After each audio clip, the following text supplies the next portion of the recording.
नाम का लालची जमींदार रहा करता था। पूरा गांव उससे बहुत दुखी था। जब भी गांव वाला उससे कुछ पैसे उधार लेता, वह उस जमींदार करोड़ीमल का गुलाम बन जाता। एक दिन जमींदार के दो लोग गांव के रतन नामक किसान को लाठी डंडे से मार रहे होते हैं। अरे मारो रे इसे और मारो, ससुरे का नाती है, हमारे रुपए लेकर बैठ गया है। और अब जब हमारा रुपया ब्याज सहित चुकता करने की बारी आई तो नाटक कर रहा है। अरे मारो इसे और मारो रे। अरे अरे जमींदार जी, मुझे छोड़ दीजिए। अब तो मेरे पास कुछ भी नहीं बचा। जो जमीन थी वो भी आपको दे दी। अब और कहाँ से चुकता करूँ आपका ब्याज? देखो रतन, हमने तुमसे पहले ही कहा था, हमारा ब्याज तो तुम्हें सूद समेत लौटाना ही होगा, वरना अच्छा नहीं होगा। गांव में रहना है तो जल्दी ही मेरा ब्याज मुझे लौटा दो, समझे? बस थोड़े दिन की और मोहलत दे दो जमींदार जी, मैं कुछ भी करके आपका रुपया ब्याज समेत लौटा दूंगा। अच्छा अच्छा, ठीक है। चलो रतन, दिए देते हैं तुम्हें 2 दिन और, लेकिन 2 दिन बाद मेरे रुपए ब्याज समेत नहीं लौटा पाए तो अंजाम अच्छा नहीं होगा, बता रहा हूँ। हाँ। रतन जमींदार की यह बात सुनकर बहुत दुखी होता है और दुखी मन से वहाँ से अपने घर चला जाता है, जहाँ अपनी पत्नी रीमा बैठी चूल्हे पर कुछ रोटियां बना रही होती हैं। अरे आ गए आप, कब से आपकी राह देख रही थी। घर में जो भी आटा था उसकी रोटियां बना दी हैं, जल्दी खा लीजिए, आपको बहुत भूख लगी होगी। नहीं भाग्यवान, आज ये रोटियां तुम ही खाओ। रोज अपने हिस्से की तो मुझे दे देती हो, तुम ही खाओ भाग्यवान। क्या पता आज के बाद हमें रोटियां खाने का अवसर मिलेगा भी या नहीं। मेरी तो कुछ समझ नहीं आ रहा भाग्यवान, अब क्या होगा? अरे ये आप क्या बोल रहे हैं जी? आखिर क्या हुआ? क्यों ऐसी बातें कर रहे हैं? बताइए जी, मुझे बहुत डर लग रहा है। जमींदार से खेती करने के लिए जो पैसे लिए थे, अब वो पैसे ब्याज समेत चुकता करने होंगे, नहीं तो न जाने क्या होगा भाग्यवान। वो लालची जमींदार कुछ भी कर सकता है। उससे लिए पैसे से न तो खेत में फसल अच्छी हुई, न कोई मुनाफा। अब कहाँ से लौटाऊंगा मैं उसके पैसे? आप दुखी मत हो, देखना ऊपर वाला ज्यादा दिनों तक हमें परेशानियां नहीं दे सकता है। देखना जल्दी ही वो हमारी सुनेगा। हाँ भाग्यवान, न जाने वो दिन कब आएगा। 2 दिन बीत जाते हैं और रतन के घर जमींदार और उसके साथ उसके 2 नौकर, जिसके हाथ में बड़े बड़े डंडे होते हैं। अरे ओ रतन, रतन, अरे कहाँ है रे? बाहर आ, 2 दिन बीत चुके हैं और तूने अभी तक मेरे रुपए ब्याज समेत नहीं चुकता किए हैं रे। क्या रे, तू भूल गया मैंने क्या कहा था? अरे कहाँ है, बाहर आ तू। रतन और उसकी पत्नी दोनों अपनी झोपड़ी से बाहर आते हैं। दोनों जमींदार को देखकर बहुत डर जाते हैं। अरे अरे मालिक, मुझे माफ कर दीजिए मालिक, मेरे पास सच में आपको देने के लिए कुछ नहीं है। आखिर कहाँ से लौटाऊं मैं आपके रुपए? माफ कर दीजिए मालिक। क्या कुछ नहीं है? ओह, तो तू ऐसे मेरे रुपए ब्याज सहित नहीं चुकता करेगा? रुक, अभी मजा चखाता हूँ तुझे। अरे ओ बिल्लू, ओ जग्गी, और दिखाओ तो अपने हाथों का कमाल और फेंक दो इस रतन का सारा सामान झोपड़ी के बाहर और आग लगा दो इसकी 2 कौड़ी की झोपड़ी को। मुझसे होशियारी करता है, जानता नहीं है मुझे मैं कौन हूँ, ब्याज लगा के।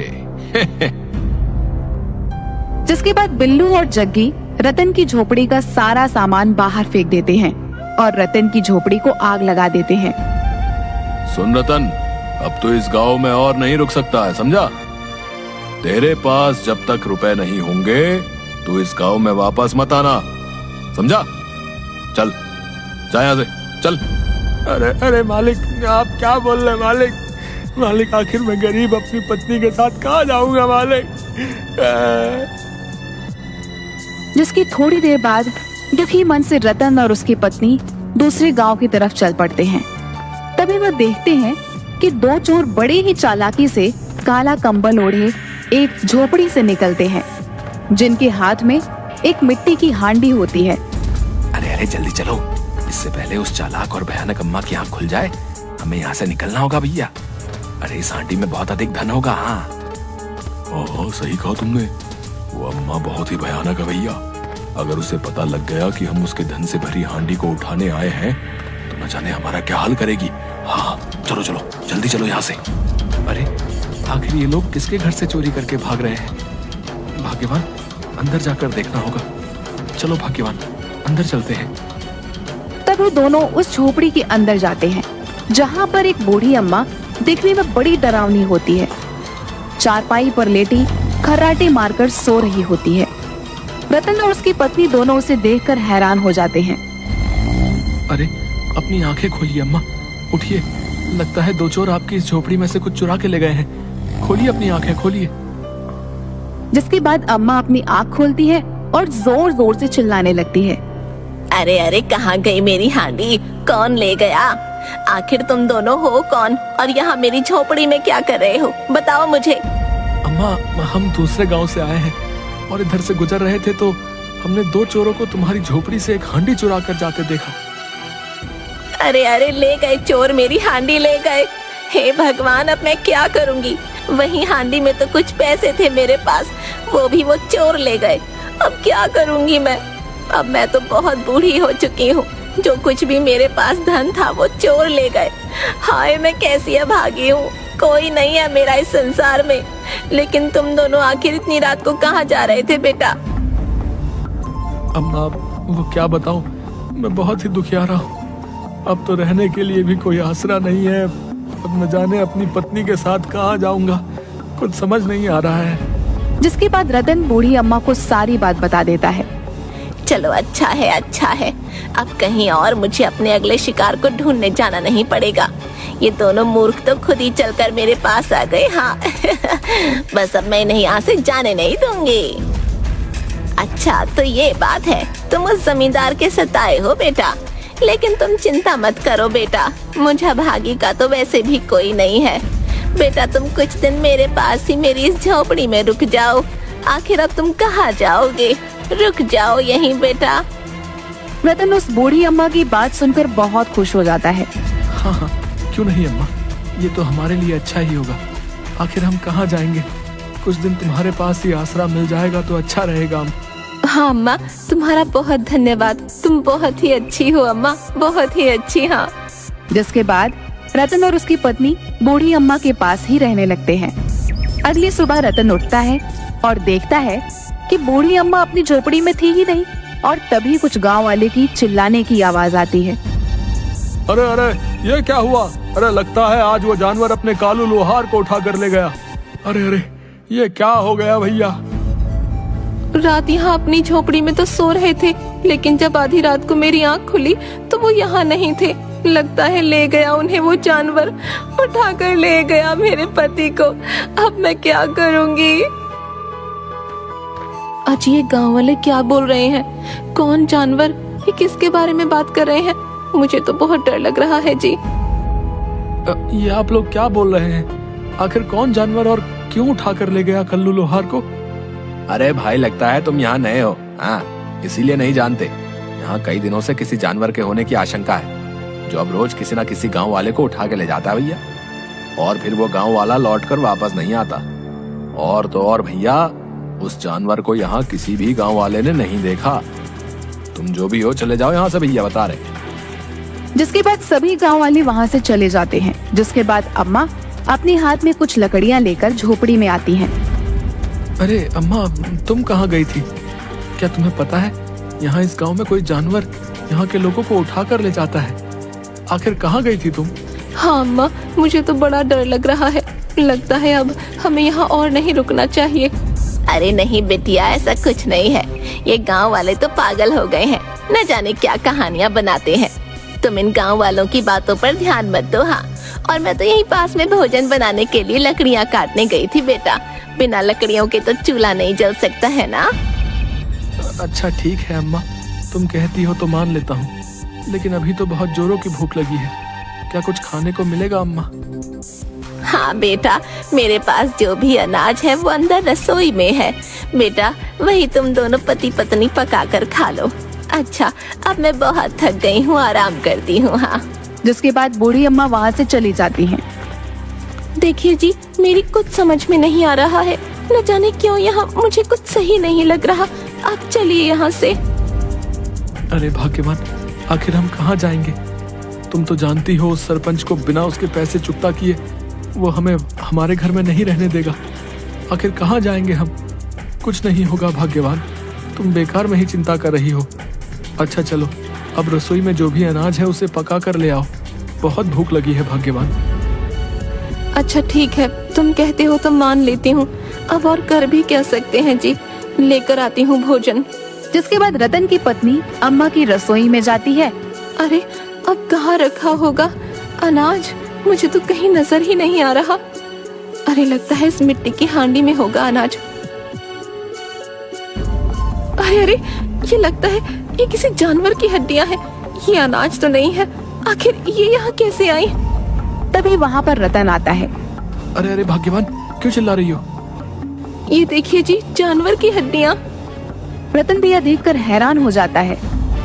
हाँ भाग्यवान, ये तो सच में किसी की हड्डियां हैं, लेकिन किसी जानवर की तो नहीं लगती। लेकिन यहाँ इस मिट्टी की हांडी में क्या कर रही है? मुझे तो कुछ समझ नहीं आ रहा भाग्यवान। आधी रात को रतन और उसकी पत्नी आराम से सो रहे होते हैं और तभी अम्मा चुपके से अपने हाथ में एक मिट्टी की हांडी लेकर अपनी झोपड़ी के बाहर चली जाती हैं। अगली सुबह होती है और अम्मा फिर से अपनी झोपड़ी में नहीं होती। वहीं फिर से गांव वालों की चिल्लाने की आवाजें आ रही होती हैं। इस बार गांव वालों के सामने वही दो चोर लेटे हुए थे जिन्हें रतन ने अम्मा की मिट्टी की हांडी ले जाते हुए देखा था। अरे लगता है इन दोनों को भी उसी जानवर ने मारा है भैया। देखो तो सही, इसका तो सारा मांस ही खा गया वो जानवर। हाय हाय बेचारा, शरीर की सारी हड्डियां तक नोच गया। अरे ये क्या हो गया है हमारे गांव को भैया? किसकी नजर लग गई है? अगर ऐसे ही चलता रहा तो एक भी गांव का कोई आदमी नहीं बचेगा भैया। न जाने अब अगला नंबर किसका होगा।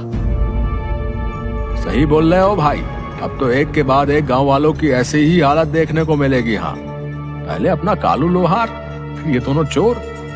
कुछ समझ नहीं आ रहा कि अब क्या होगा। आखिर ये सब क्या हो रहा है? ये तो वही चोर हैं जो उस दिन अम्मा की हांडी चोरी करके ले गए थे। अब इनकी ये हालत किसने की? मुझे तो कुछ भी समझ में नहीं आ रहा है, लेकिन मुझे इसका पता लगाना ही होगा, नहीं तो न जाने उस जानवर का अगला शिकार कौन होगा। आधी रात होती है, रतन और उसकी पत्नी सो रहे होते हैं। तभी वहाँ पर वही बूढ़ी अम्मा आती है और बड़े ही ध्यान से रतन और उसकी पत्नी को देखने लगती है। और तभी वह एक बोरी लेकर आती है जिसमें रतन की पत्नी को लिटा देती है और वहाँ से उस बोरी को खींचते हुए लेकर जाती है। अगली सुबह होती है और रतन अपनी पत्नी को झोपड़ी में ना पाकर हैरान हो जाता है। अरे भाग्यवान, कहाँ चली गई? कहीं नजर नहीं आ रही। अरे ओ भाग्यवान, कहाँ हो तुम? जिसके बाद रतन अपनी पत्नी को ढूंढने लगता है, लेकिन वह उसे कहीं नजर नहीं आती। जिसके बाद रतन की आवाज सुनकर वहाँ कई गांव वाले आ जाते हैं। अरे ओ भाई, क्यों चिल्ला रहे हो? आखिर क्या हुआ है? सब ठीक तो है ना? क्या बताऊं भैया, मेरी पत्नी कहीं नजर नहीं आ रही है। सब जगह देख चुका हूँ, न जाने कहाँ चली गई है। ये गांव तो हमारे लिए अनजान है, फिर कहाँ जा सकती है भला? अरे भैया, तुम्हें तो पहले ही कहा था चले जाओ यहाँ से। क्या जानते नहीं, यहाँ तो बीते दिनों से कोई ना कोई घटना हो ही रही है? हो सकता है तुम्हारी पत्नी को भी वही जानवर उठा कर ले गया भैया। अब तो ऊपर वाला ही भला करे भाई। अरे ये क्या बोल रहे हो तुम? है? नहीं नहीं, मेरी पत्नी को कुछ नहीं हो सकता है। हाँ, कुछ नहीं, मेरी पत्नी जीवित है, समझे तुम? अरे भैया, तुम भी ना देख नहीं रहे हो क्या है अपने गांव में क्या हो रहा है? ये सब उस जानवर का ही किया धरा है भैया। लेकिन अब तुम्हें क्या ही बोले भैया, जाने दो। जिसके बाद गांव वाले वहाँ से चले जाते हैं। रतन अम्मा की झोपड़ी में जाता है और तभी देखता है कि अम्मा कुछ लकड़ियाँ लेकर झोपड़ी में आती हैं। अरे आ गई अम्मा, तुम? कब से तुम्हारी राह देख रहा था। न जाने मेरी पत्नी कहाँ चली गई है, सुबह से कहीं दिखाई नहीं दे रही है। अब तुम ही बताओ अम्मा कि मैं क्या करूं? मुझे बहुत चिंता हो रही है, अगर उसे कुछ हो गया तो। अरे अरे बेटा, लगता है तो फिर से इन गाँव वालों की बातों में आ गया है। अरे आखिर कहाँ गई होगी तेरी पत्नी? आ जाएगी, इतनी क्यों चिंता करता है? अच्छा, मैं बहुत थक गई हूँ, थोड़ा आराम कर लेती हूँ। हाँ। आधी रात हो जाती है, लेकिन रतन की पत्नी वापस नहीं लौटती। तभी रतन देखता है कि वह अम्मा चुपके से अपनी झोपड़ी के बाहर एक मिट्टी की हांडी लेकर जा रही है। तभी वह देखता है कि वह अम्मा जंगल में एक बूढ़े तांत्रिक के पास जा रही हैं, जो जंगल के एक पेड़ के नीचे अपनी आराधना में लीन होता है। ये लीजिए बाबा, और इंसान की हड्डियां मैंने इस मिट्टी की हांडी में एकत्र कर ली हैं। अब बस कुछ ही समय की बात है, फिर मुझे वो खजाना तो मिल जाएगा और मैं हमेशा के लिए जवान हो जाऊंगी ना बाबा। हाँ हाँ, क्यों नहीं। तुमने कुछ ही समय में हमें खूब सारी इंसानों की हड्डियां दे दी, तो अवश्य ही बस कुछ और ही इंसानों की हड्डियां शेष हैं। उसके बाद तुम्हें वो अपार खजाना मिल जाएगा और तुम हमेशा के लिए जवान हो जाओगी और हमें मिलेगा सबसे शक्तिशाली होने का वरदान। हाँ, बस रतन की पत्नी को अपना शिकार बनाना है बाबा। कल मैं उसे अपना शिकार बना लूंगी। हाँ, जिसके बाद उसकी हड्डियां लाकर मैं आपको दे दूंगी, जिसके बाद मैं सबसे खूबसूरत और धनवान हो जाऊंगी। अरे हाँ हाँ, ये बिल्कुल सत्य है। कल हम स्वयं तुम्हें वो खजाना दे देंगे। हाँ हाँ। रतन यह सारी बातें सुनकर हैरान हो जाता है। अच्छा, तो ये अम्मा ही वो जानवर है जो गांव वालों को मूर्ख बना रही है। मेरी पत्नी के प्राण संकट में है। अब मुझे कुछ करना होगा। इस दुष्ट अम्मा की सच्चाई पूरे गांव के सामने लानी ही होगी। हाँ। अगली सुबह अम्मा जंगल में जाती हैं। जंगल के बीच कुछ दूरी पर, जहाँ पहले से ही काफी सारी लड़कियां पड़ी होती हैं, और तभी अम्मा उन्हीं लड़कियों को अपने हाथों से हटाती हैं। रतन चुपके से यह सब कुछ देख रहा होता है और रतन यह देखकर हैरान हो जाता है कि उन्हीं लड़कियों के बीच बेहोश अवस्था में उसकी पत्नी लेटी होती है। हाँ, तू ही है अब मेरा आखिरी शिकार। अब बस शाम होने का इंतजार है, जिसके बाद मैं तुझे मार दूंगी। हाँ, और तेरी हड्डियां लेकर उस तांत्रिक बाबा को दे दूंगी, जिसके बाद मैं सबसे जवान, सबसे हसीन और सबसे धनवान। अच्छा अच्छा, तो यहाँ है मेरी पत्नी। नहीं नहीं, मैं इस अम्मा की सच्चाई सबके सामने, पूरे गांव वालों के सामने लाकर ही रहूंगा और कुछ नहीं होने दूंगा अपनी पत्नी को। शाम के वक्त अम्मा फिर से रतन की पत्नी के पास आती हैं और यह देखकर हैरान हो जाती हैं कि रतन की पत्नी के मांस के टुकड़े और कुछ हड्डियां चारों ओर पड़ी हुई हैं। अरे अरे, ये क्या हुआ? लगता है कोई जानवर रतन की पत्नी को खा गया। अरे अरे, अब इसकी ये सिर्फ कुछ ही हड्डियां बची हैं। इन्हें ले जाकर तांत्रिक को देना होगा। हाँ, देना होगा, नहीं तो मैं कभी जवान नहीं हो पाऊंगी। जिसके बाद अम्मा अपने हाथ में फिर से एक मिट्टी की हांडी लिए उस तांत्रिक के पास जाती हैं। ये लीजिए बाबा, मैं ले आई कुछ और इंसानी हड्डियाँ। अब तो आप खुश हो और अब तो मैं हमेशा के लिए जवान और धनवान हो जाऊंगी ना। अरे वाह वाह, लाओ दो हमें। आज तो तुमने हमें बहुत खुश कर दिया। लाओ लाओ, ये इंसान की हड्डियां हमें दो। अब हम तुम्हें अवश्य ही अपनी शक्तियों से जवान कर देंगे और खजाना देंगे। इतना खजाना कि तुम सबसे धनवान बन जाओगी। और तभी तांत्रिक अपने हाथ में वह हांडी लेता है और सूंघता है तो गुस्से से लाल हो जाता है। हमसे होशियारी करती है। ये किसी इंसान की नहीं बल्कि किसी जानवर की हड्डियां हैं। मूर्ख, हमें मूर्ख समझती है। आज हमारी तपस्या पूरी होने वाली है, लेकिन तूने हमारे साथ छल करना चाहा। नहीं, आज हमारी तपस्या पूरी होने से कोई नहीं रोक सकता है। आज मैं इस संसार में सबसे अधिक शक्तिशाली हो जाऊंगा। हाँ, फिर चाहे उसके लिए मुझे तुझे ही अपना शिकार क्यों ना बनाना पड़े। ऐसे ही इंसानी हड्डियों से आज मेरी तपस्या पूरी होगी। नहीं नहीं बाबा, ये आप क्या बोल रहे हैं? मैं तो रतन की पत्नी की ही हड्डियां लेकर आई थी बाबा। नहीं नहीं, मुझे क्षमा कर दीजिए, न जाने ये कैसे हो गया। नहीं, तू नहीं बच पाएगी अब मेरे हाथों से। तभी तांत्रिक एक तलवार से अम्मा को मारने ही वाला होता है कि तभी वहाँ पर गांव के कुछ लोग अपने हाथों में आग की मशाल लिए रतन और उसकी पत्नी के साथ आते हैं।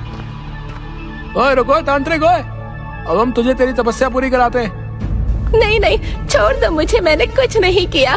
मैंने जो भी किया इस तांत्रिक के कहने पर किया। हाँ, छोड़ दो मुझे। तुम्हारा सच अब सबके सामने आ गया है दुष्ट अम्मा। आज तो तुम मेरी पत्नी को भी मारकर इसकी हड्डियां इस तांत्रिक को दे देती।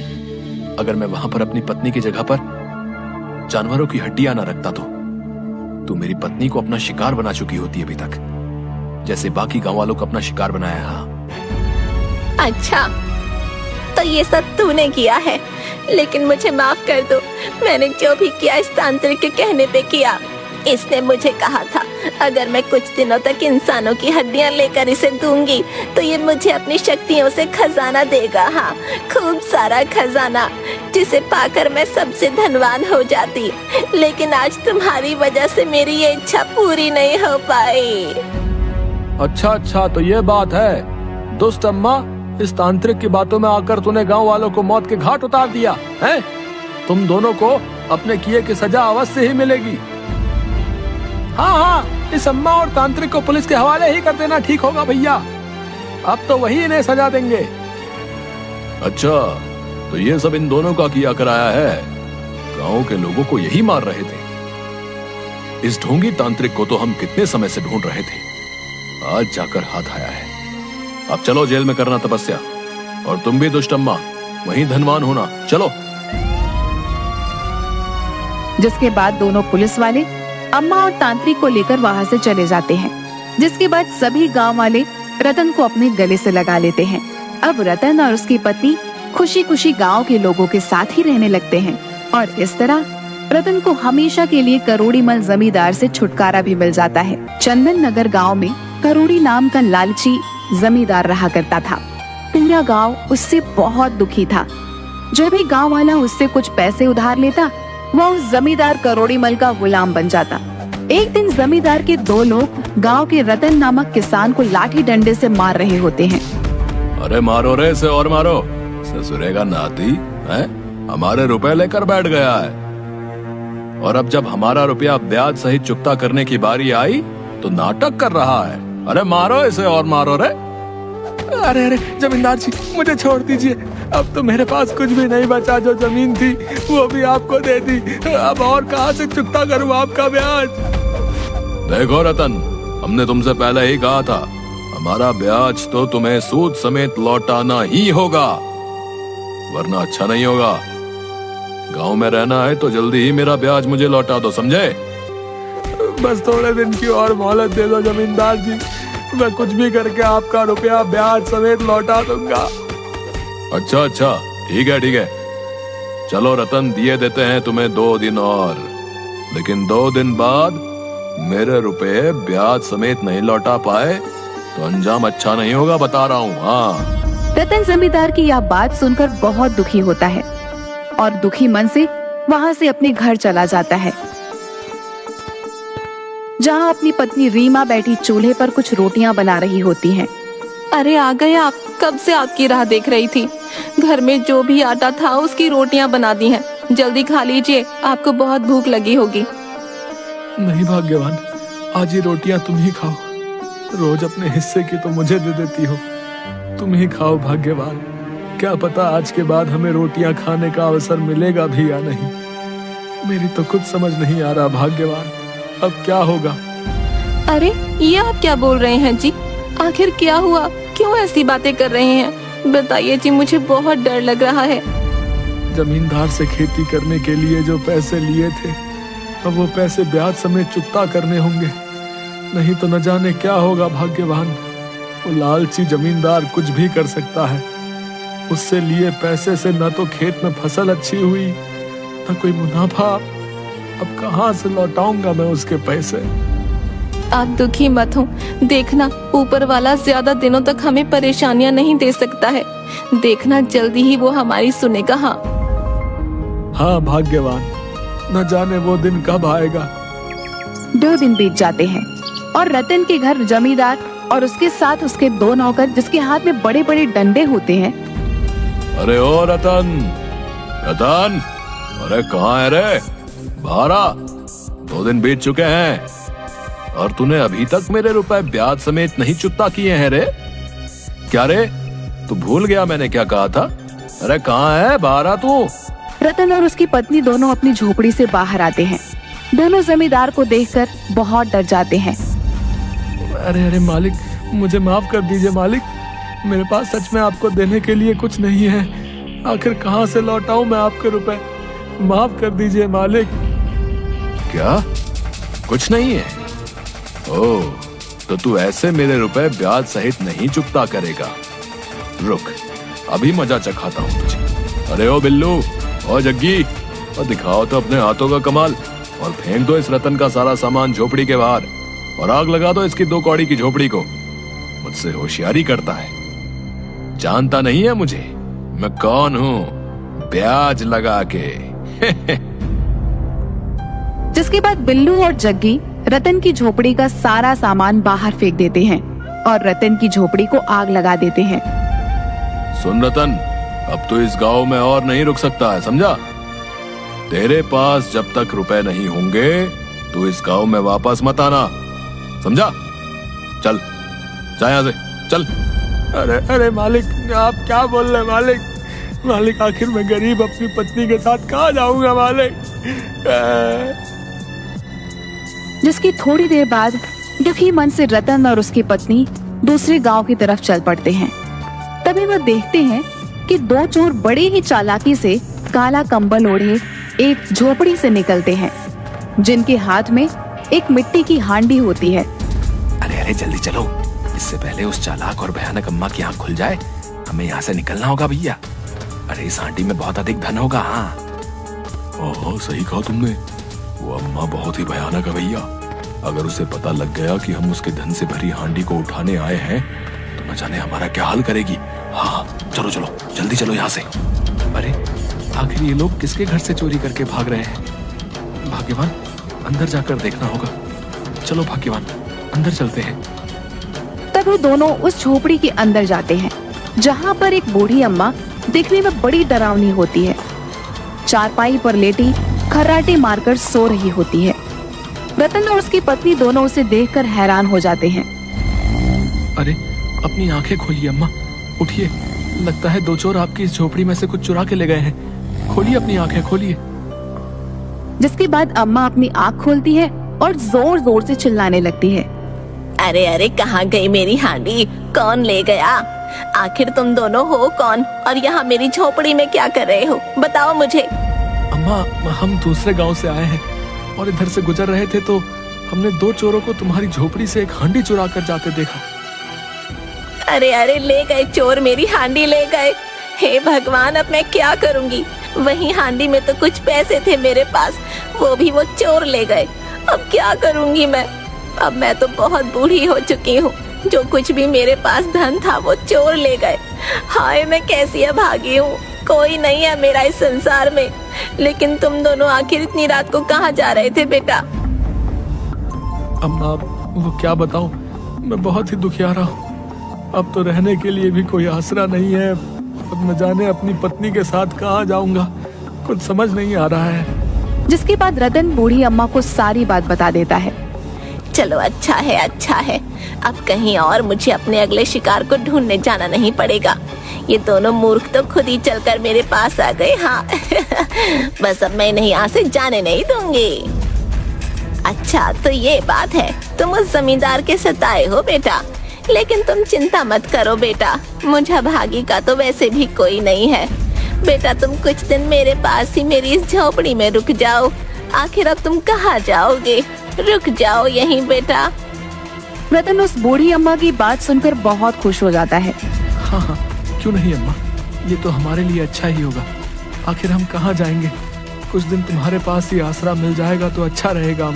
हाँ अम्मा, तुम्हारा बहुत धन्यवाद। तुम बहुत ही अच्छी हो अम्मा, बहुत ही अच्छी। हाँ। जिसके बाद रतन और उसकी पत्नी बूढ़ी अम्मा के पास ही रहने लगते हैं। अगली सुबह रतन उठता है और देखता है कि बूढ़ी अम्मा अपनी झोपड़ी में थी ही नहीं और तभी कुछ गांव वाले की चिल्लाने की आवाज आती है। अरे अरे, ये क्या हुआ? अरे लगता है आज वो जानवर अपने कालू लोहार को उठा कर ले गया। अरे अरे, ये क्या हो गया भैया? रात यहाँ अपनी झोपड़ी में तो सो रहे थे, लेकिन जब आधी रात को मेरी आँख खुली तो वो यहाँ नहीं थे। लगता है ले गया उन्हें वो जानवर, उठाकर ले गया मेरे पति को। अब मैं क्या करूँगी?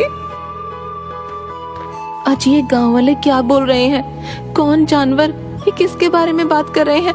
मुझे तो बहुत डर लग रहा है जी। ये आप लोग क्या बोल रहे हैं? आखिर कौन जानवर और क्यों उठा कर ले गया कल्लू लोहार को? अरे भाई, लगता है तुम यहाँ नए हो। हाँ, इसीलिए नहीं जानते। यहाँ कई दिनों से किसी जानवर के होने की आशंका है, जो अब रोज किसी न किसी गांव वाले को उठा के ले जाता है भैया। और फिर वो गांव वाला लौटकर वापस नहीं आता। और तो और भैया, उस जानवर को यहाँ किसी भी गांव वाले ने नहीं देखा।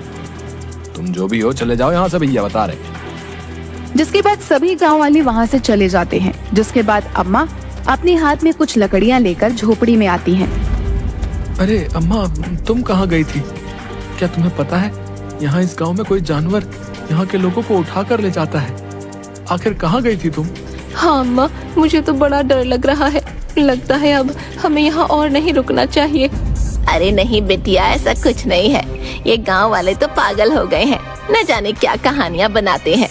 तुम इन गांव वालों की बातों पर ध्यान मत दो। हाँ, और मैं तो यहीं पास में भोजन बनाने के लिए लकड़ियाँ काटने गई थी बेटा। बिना लकड़ियों के तो चूल्हा नहीं जल सकता है ना। अच्छा ठीक है अम्मा, तुम कहती हो तो मान लेता हूँ, लेकिन अभी तो बहुत जोरों की भूख लगी है। क्या कुछ खाने को मिलेगा अम्मा?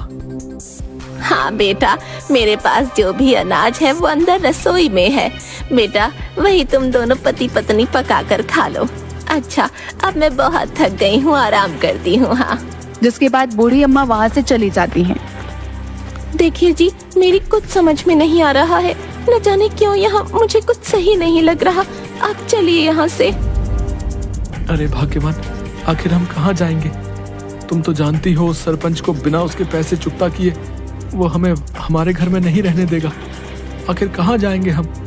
कुछ नहीं होगा भाग्यवान, तुम बेकार में ही चिंता कर रही हो।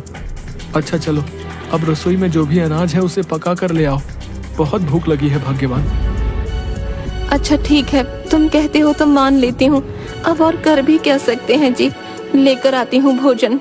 जिसके बाद रतन की पत्नी अम्मा की रसोई में जाती है।